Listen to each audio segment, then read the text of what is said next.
team that is a darling of NBA smarties across the land. It was one of my first bets. It's going to be one of my bigger bets. I have title futures on them.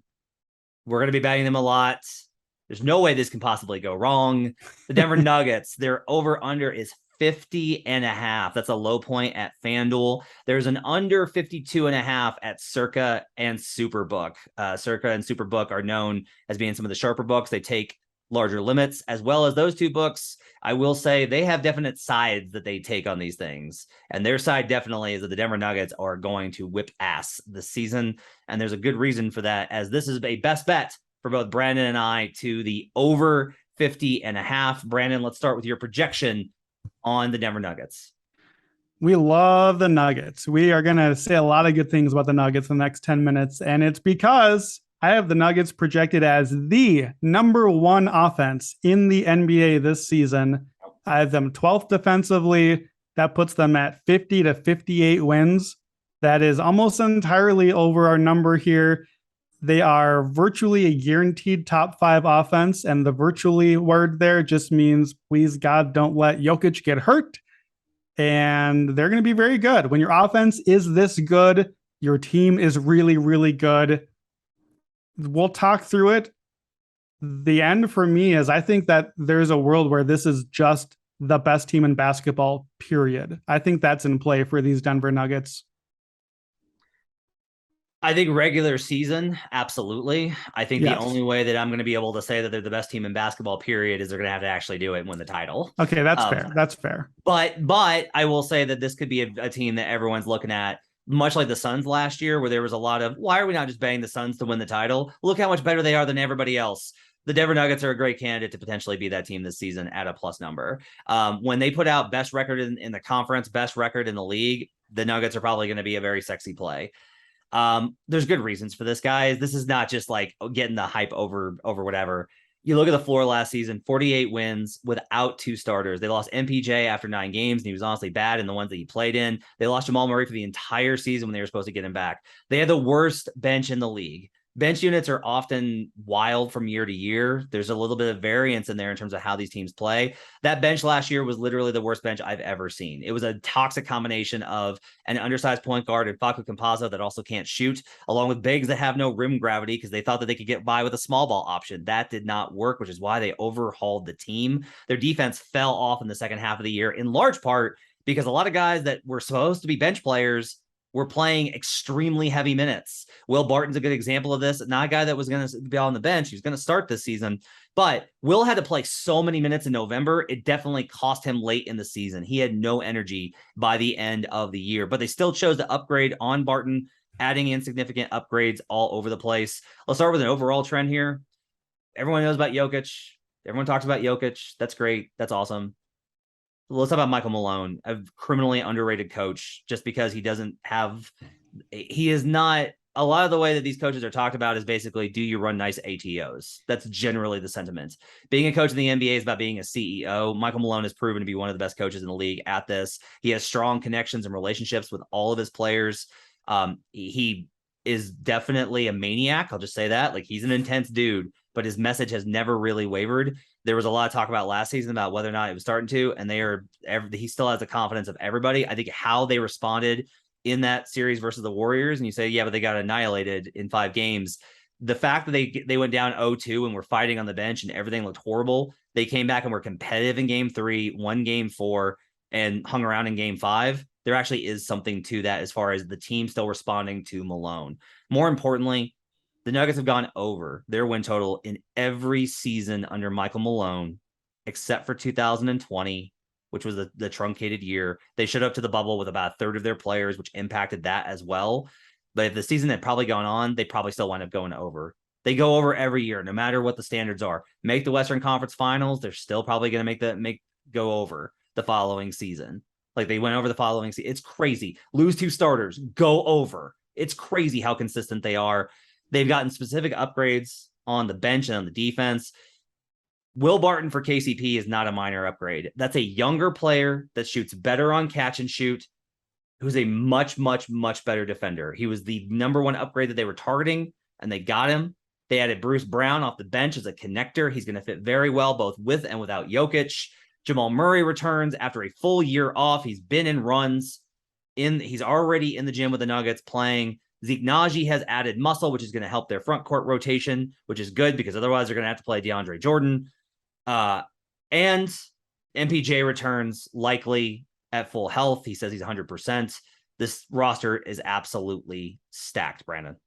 Yeah, absolutely. And you didn't mention too, guys like Aaron Gordon and Jeff Green, who already played last year. We're going to get better versions of those guys because we're going to get the correct version. We're going to get the role player version that those guys were in these outsized roles, and now they're playing in the right spot this year. So yeah, there's so much upside on this team because I think there's this assumption that, well, Nikola Jokic will not be as good, and his numbers probably will not be as good for obvious reasons because there's more guys there. But why are we assuming that a guy who's proven to be in the regular season far and away the best player for the last 2 years of games, why are we assuming in his prime that dude's just going to not be as good, that he's going to be worse? Why couldn't he even be better still? Like, I think any of that is in play. Michael Porter Jr. is 24. Jamal Murray is 26. Theoretically, these guys are entering their prime. They should be better. Either one of those guys, who I think we all agree are very talented, either one of Porter or Murray or both could make a leap still. We've seen Murray make that leap for moments in the playoffs. We saw Porter, his last healthy season toward the end of the year, make a leap. Like, there's upside with those two guys. And by the way, in my projections, I'm only giving Murray and Porter about 60 games each. So I'm not factoring in the leap that could be, or an 80-game season. And even still, my offensive rating for this team has a higher bound of something like 120. Translation, if things go well for this team, this could be the best offensive rating team in NBA history. That's in play. Like, that's not an exaggeration. They were at 115 last year with all the losers they had in the rotation. They're getting jettisoned for all these good players now. And I think, too, the easy argument against the Nuggets, and especially when we get to the playoffs, is, yeah, but the defense, though. The defense is not terrible. The defense was 112 defensive rating each of the last 2 years.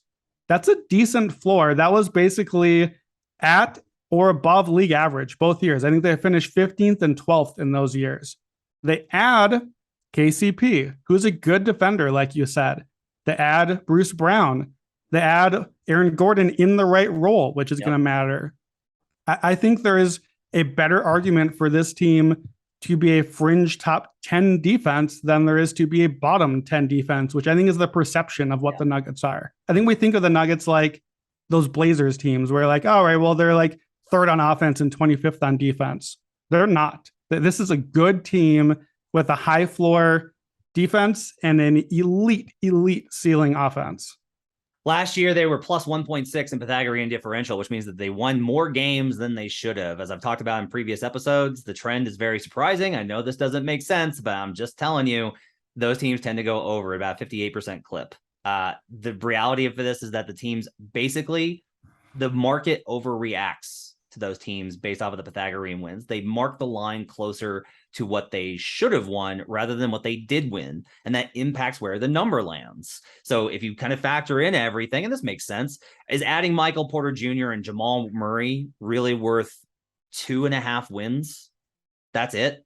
2.5 wins. If you look at it versus what they actually won last year, that starts to be a little bit weird. But if you take the Pythagorean, then you're like, oh, it's much higher. It's 1.6 higher. So now we're into 3.5, 4.5. That sounds closer to accurate, but you can play against that. And it's been profitable, as well as the Nuggets have been really good versus teams under 500. They have 1 year where they had more than 10 losses. This sounds like a random thing. I looked at the history of, this is where I found it. I started looking at in the history of the Western Conference over the last like 15 years, how many teams had more than 10 losses to teams under 500 and made the playoffs. And the number was very low. If you had less than 10 losses, your chances of making the playoffs are very high. The Nuggets went 28-8 versus sub 500. That's the third best mark in the West. If you're sub 10 to sub 500 teams in all but one of the last 4 years, those teams go over 72% of the time. I talk about this all the time. You want to have a good regular season record, beat the bad teams, beat your division teams, win your home games. The Nuggets have one of the best home court advantages in the league thanks to their altitude. They're great versus the bad teams. And outside of last year, which was an exception, the Nuggets are great versus their division opponents. And when you look at it, the division categorically probably got worse with the fall of Utah. Chet Holmgren's injury impacting that a little bit. Even with the Blazers and Wolves improvement, I think you can argue it's at least the same level. They should be better in those categories. They have the depth to survive almost any injury with Bones Highland replacing Jamal Murray if necessary, or in the games where he's going to sit. They have Bruce Brown to take over for MPJ's spot. Bruce Brown and Aaron Gordon is a really fun combo next to Jokic. They have some young talent like Zeke Naji and Christian Brown that can step in. The only guy they can't really lose is Nikola Jokic, who has been one of the most stable, least injury-prone guys in the league the last couple of seasons. You can't really say he's due because you would have said that the last 3 seasons and it hasn't happened. So it's baked into all of these concerns. There's always going to be a risk, but for us, it's definitely a absolute agreement, best bet to the over.